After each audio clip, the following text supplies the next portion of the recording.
Hello, magandang araw, si Marlon and nandito tayo sa Urban Deca Homes Ortigas. Okay? So, pag-uusapan naman natin ngayon, mga bossing, is yung possible na improvement ng Urban Deca Homes Ortigas sa hinaharap. Okay, actually ongoing siya. So, talagang malapit na siya. And yung idea kung anong ilalabas, kung ano yung itsura, is waiting pa rin tayo, diba? Pero dati kasi ang advice sa atin is magkakaroon ng commercial space, diba? Commercial space ang Urban Deca Homes Ortigas. Kung titingnan natin yung mga format ng Urban Deca, mahilig sila doon sa mahilig sila maglagay ng mga mall.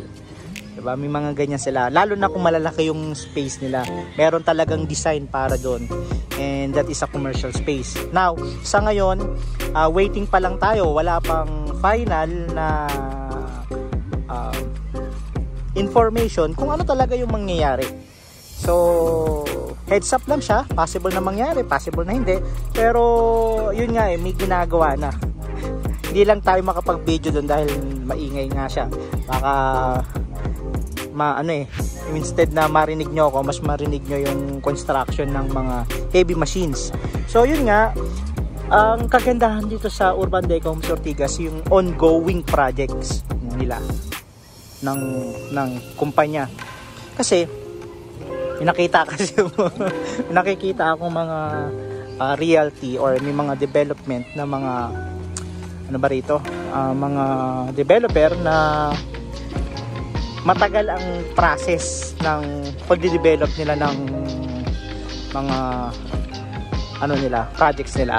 May mga ganun talaga kasi syempre, iba-iba kasi naman yan, hindi naman pare-parehas yan. Pero mostly ang ginagawa diyan kasi is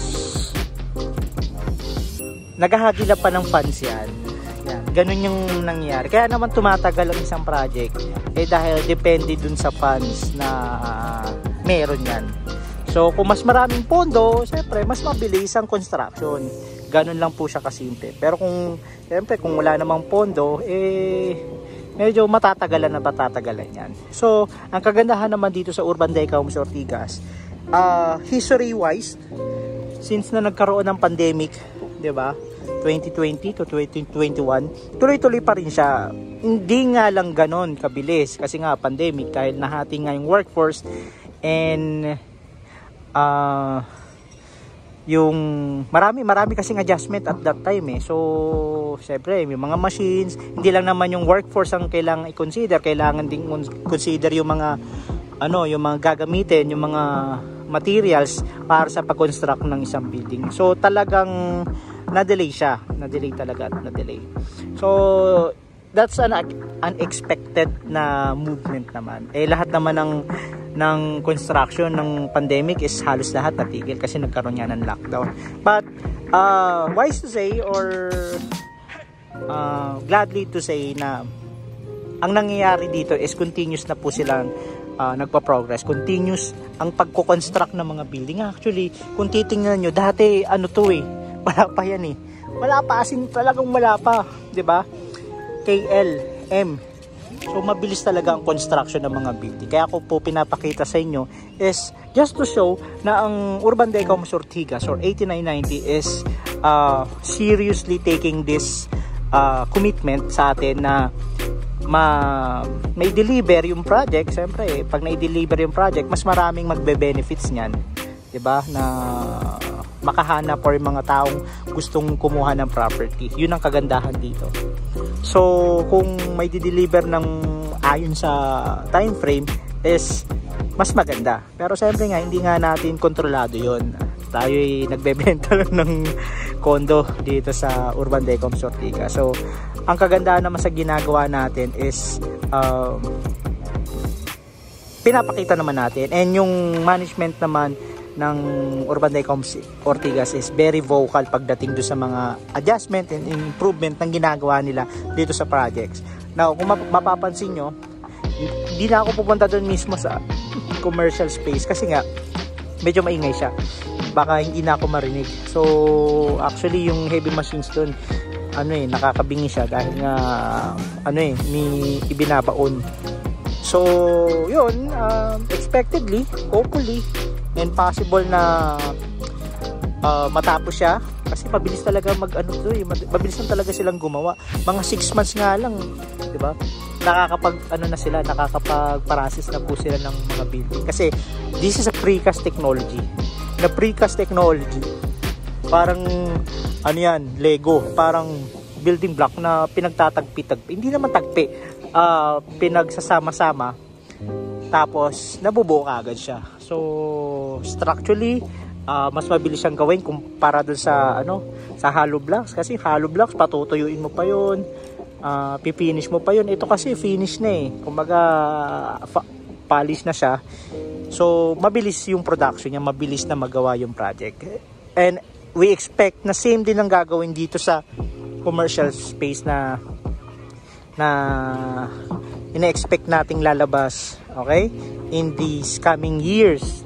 So ngayon hindi lang tayo pwede mag-declare kung ano nga yung mangyari, but we're expecting na magkakaroon ng commercial space kasi initially may plano talagang ganun. So hindi natin ma-disclose kasi nga wala pa naman. Kung nandyan na, pwede na nating sabihin. But ang kagandahan dito, initially yung advice sa atin is kung halimbawa unit owner ka, you are a priority sa pagkuha ng commercial space dito sa kinagawang property dito sa Urban Decoms Ortigas. Now, yun nga yung talagang pinupush natin. If you're a businessman or investor na nakikitang may potential or highly developed itong project natin, this is the best time to invest, no? So since na bago pa yung property, medyo pa siya kasi pag bago pa talaga, ongoing po siya, ang nagiging mga unit is mura pa siya kumpara dun sa pag talagang pinahinog mo na yung condo. So kung tayo is as investor, 'di ba? Mas maganda na masimulan na natin yung pag-invest kasi nga once na nandiyan na yan, alam na nating mahal yun. Pag yung project almost completed na, mahal na siya. Hindi na siya kumpara ng katulad ng nagpi-pre-sell ka. Kasi dati pre-sell, we started lang yun, 1.7, 1.3 million, coming to 2 million.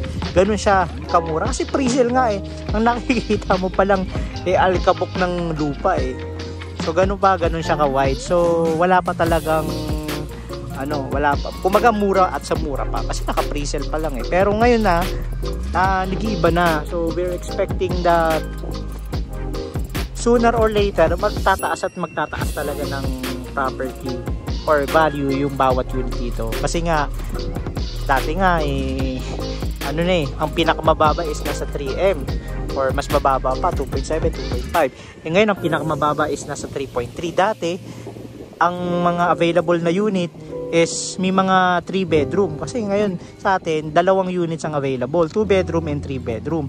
Yung 2 bedroom is 30 and 35. Hindi ko nasasabihin yung putal, diba? Pero yun, 30 and 35. 2 bedroom na po siya.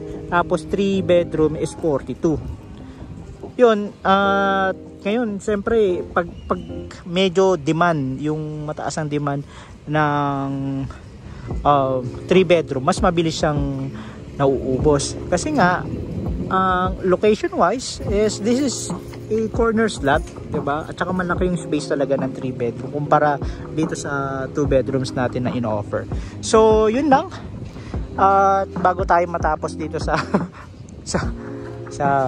pinagsasabi natin or pagkukwento natin ng next na project ng Urban Decoms Ortigas, just to give you an insight, we are encouraging na if ever na mayroon po kayong kakilala na gustong kumuha ng property, let me know. You are entitled for being our referral partner. That would be at 20,000 each for a successful referral. Kasi nga, na-refer mo nga tapos hindi naman naging successful, wala tayong 20,000. Pero once na na-refer mo, tapos na-process, nag-reserve, tapos na-aprobahan, hindi lang basta reserve, dapat na-aprobahan. Once na na-aprobahan yon, you are entitled for 20,000. Sir, kailan naman po natin makukuha yung referral bonus natin? Now, once na mag-request tayo, kasi commission based po tayo, once na ma-request po natin to, and lumabas po ito, we let you know. That would be roughly, ang pagkuha ng commission, mabilis na lang. 2 to 3 weeks or 1 month, ay na po ang pinakamatagal na time frame. So, ganun lang siya kabilis. Kung baga, laway-laway lang ang punan, may mga kilala kayong may kakayahan or may kayamanan dyan, investor, mga kaibigan, kamag-anak, lahat na kakilala nyo, sabihan nyo lang po ako para at the long run is kumita po kayo kaysa naman mapunta sa iba yan. Magulat na lang kayo, oh, bakit ka kumuha sa Urban Decom Ortigas? Pwede ako mag-repair dyan. Yun nga, may nauna na sa inyo. Sayang yung opportunity. Now, if you're having thoughts na gusto mong kumita pa na mas malaki, we are encouraging you na to sell this project. So, if that would be the case, let me know. And just PM or DM me as soon as possible and we can talk about it. So ganun lang siya kasimple, di ba? Ganun lang siya kasimple. Pag-usapan natin at the long run, we are having a regular product knowledge seminar regarding for this. Tapos yun, pag-usapan natin yung magiging proseso as an agent. So yun lang, maraming salamat. If you have any further concern, let me know. Chat lang, DM lang tayo. By the way, ako nga pala si Marlon at nandito ako sa Urban Decom Ortigas. Bye-bye! Peace, yo!